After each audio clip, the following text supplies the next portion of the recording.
ये वही हुड्डा साहब हैं जनाब, जिन्होंने आपको भी नौकरी दी थी और आपकी बीवी को भी नौकरी दी। कह रहे हैं ये तो आप नौकरी हुड्डा साहब से लेते हैं, बात बीजेपी की करते हैं। बहुत कांग्रेस की प्रवक्ता बहुत व्यक्तिगत हो रही हैं।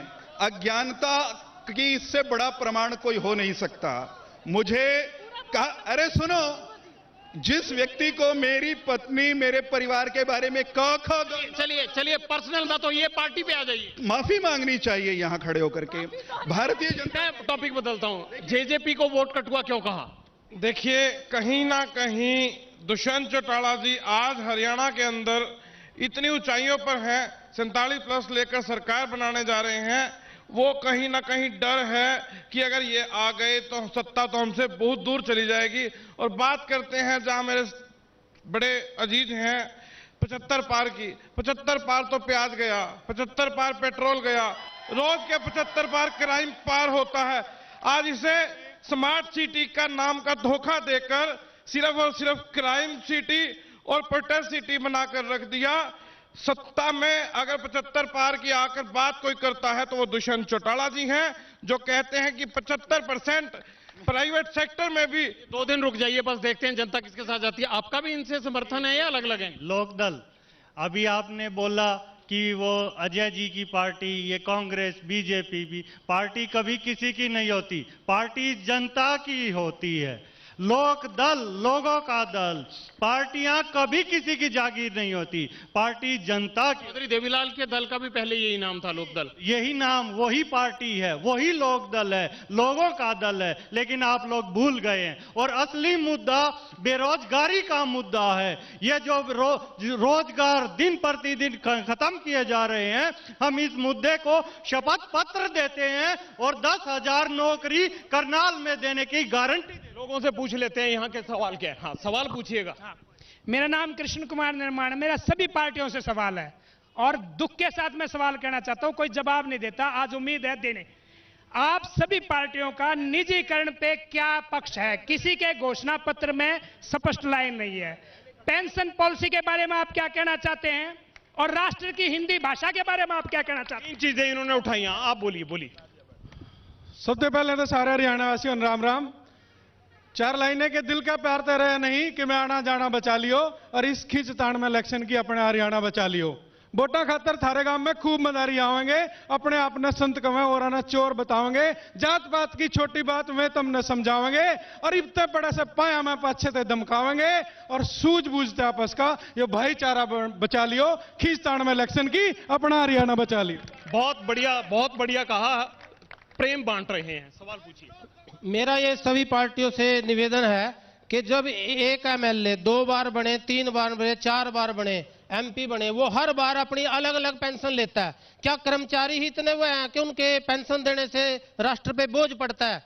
तो यहाँ पर जितने भी पार्टियों के नेता यहाँ खड़े हैं, इस पे स्पष्ट करें कि पुरानी पेंशन नीति क्यों बंद कर दी। सवाल हो गया। पेंशन की बात आगे मैं पूछता हूँ। पूछिए अंकल जी आप। सर, मैं बीजेपी से एक छोटा सा लोग पूछता हूँ। ओवर करप्शन, एक ऑफिसर 2 बारी गिरफ्तार हुआ और 90 दिन जेल में रहा। उसके पश्चात इन्होंने उसको प्रोसिक्यूशन करने के विजिलेंस को खट्टर साहब ने, उसकी एडमिनिस्ट्रेशन ने परमिशन नहीं दी। देखिए, सबसे बड़ा सवाल बीजेपी से, कहते हैं कि आप कहते हो भ्रष्टामुक्त शासन दिया हमने, भ्रष्टाचार नहीं हुआ। भूपेंद्र सिंह हुड्डा के राज में भ्रष्टाचार होता था। उन्होंने, बुजुर्ग ने सवाल उठाया कि एक अधिकारी ऐसा है जिसको कि पकड़ा गया, लेकिन आपने प्रोसिक्यूशन सैंक्शन नहीं दी, क्यों भ्रष्टाचारियों को बचा रहे हैं? मैं जगविंदर जी एक बात दावे के साथ कह सकता हूं। बुजुर्ग वर्ग किन की बात कर रहे हैं मुझे स्पेसिफिक केस का पता नहीं, लेकिन हरियाणा में पिछले 20 साल में एकमात्र ये सरकार बनी है जिसने अपराधियों को, भ्रष्ट लोगों को पल भर के लिए संरक्षण नहीं दिया। जो भी होता है जगविंदर जी, नियम कायदे से ही कार्रवाई होती है, इनके कह देने से या किसी व्यक्ति के।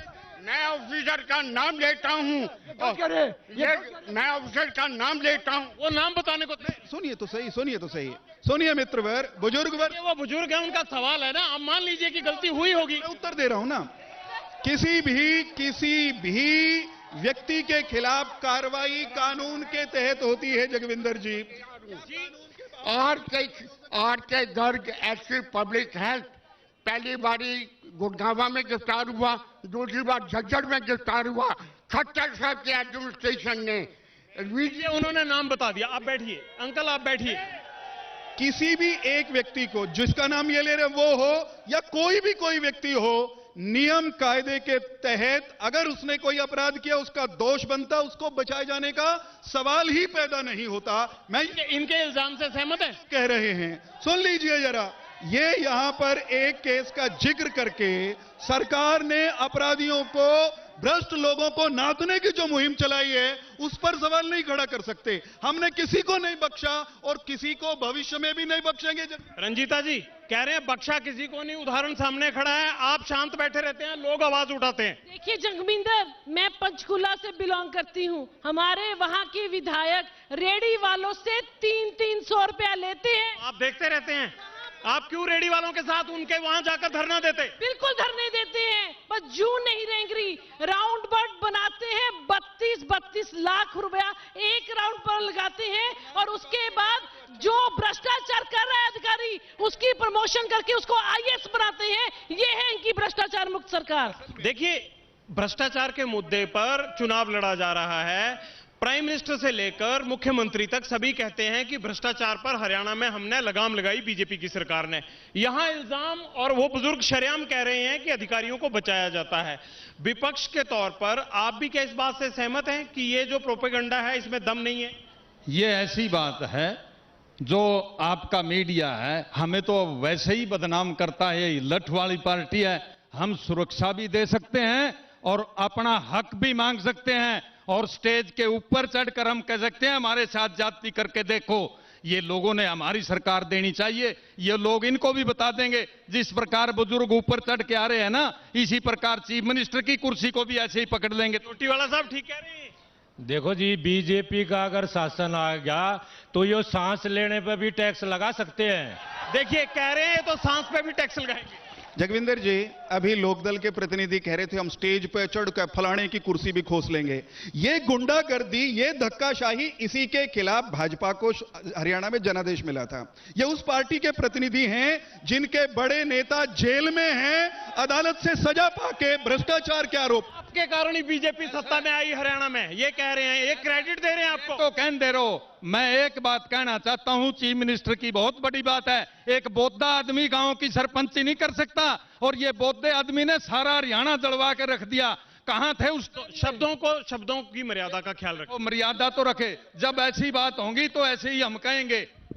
इनके नेता अदालतों से सजा पाके जेल में हैं, ये हरियाणा को धमकाने निकल रहे हैं। हरियाणा को ऐसी सरकार नहीं चाहिए, हरियाणा को गुंडागर्दी नहीं चाहिए, हरियाणा को जातिवाद नहीं चाहिए, हरियाणा को धक्काशाही नहीं चाहिए।